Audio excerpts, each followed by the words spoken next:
السلام علیکم ناظرین، یہ نبی کریم صلی اللہ علیہ وسلم کے ازواج مطہرات کے بارے میں تفصیل ہے جو آپ لوگوں نے مختلف کتابوں میں پڑھی ہے اور یہ میوزیم میں بھی انہوں نے یہ بتائی ہے۔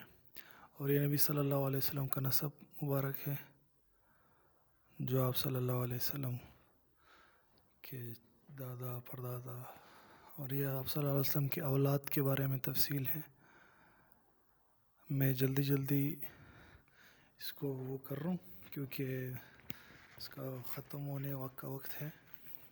یہ مہاجرون، یہ ان صحابہ کے بارے میں جنہوں نے ہجرت کی ہے، مشہور صحابہ، یہ ان کے بارے میں بتایا گیا ہے۔ یہ کچھ نقوش ہے۔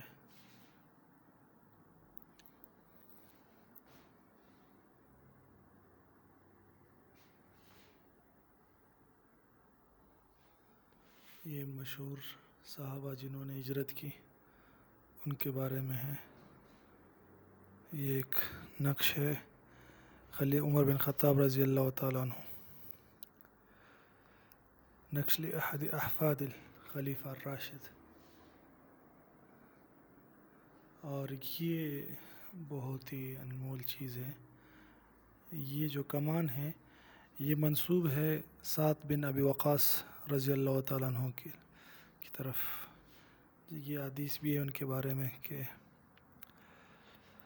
رسول اللہ صلی اللہ علیہ وسلم نے سعد بن ابی وقاص رضی اللہ تعالیٰ عنہ سے فرمایا تھا، ارمی سعد فداک ابی و امی، کہ آپ تیر پھینکے، میرے ماں باپ آپ پر قربان ہو جائے۔ تو یہ ان کی طرف منسوب ہے یہ کمان۔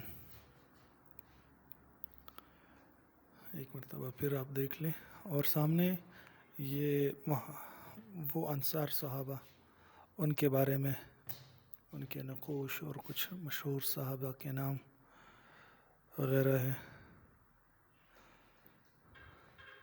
اور یہ ایک نقش ہے اور جس میں لکھا ہے کہ جس نے لکھا ہے 158 ہجری میں، کہ جس لکھنے والے کے لیے بھی مغفرت کی دعا کی ہے، اور ان کے والدین کے لیے اور ان کے اولاد کے لیے، اور جو اس کو پڑھنے والا ہے اس کے لیے بھی مغفرت کی دعا کی گئی ہے۔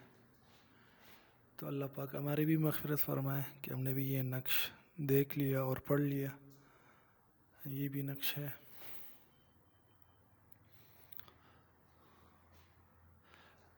میں جلدی اس لیے کر رہا ہوں کیونکہ مصحف خط بند ہونے کا وقت ہے۔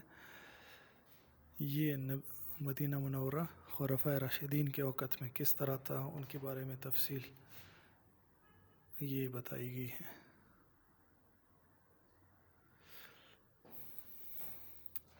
یہ بھی ایک نقش ہے۔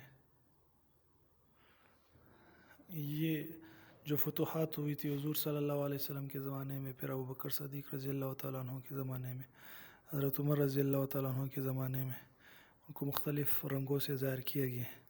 اور یہ جو نسخہ ہے یہ ایک نسخہ دکھایا گیا ہے، اور جو حضرت عثمان رضی اللہ تعالیٰ عنہ کی طرف منسوب ہے کہ جب ان کو شہید کیا گیا، وہ قرآن جو پڑھ رہے تھے وہ اس طرح کا تھا۔ اصل قرآن جو وہ ترکی کے میوزیم میں استنبول میں موجود ہے، البتہ یہ اس کا ایک نسخہ بنایا گیا ہے اسی طرح کا۔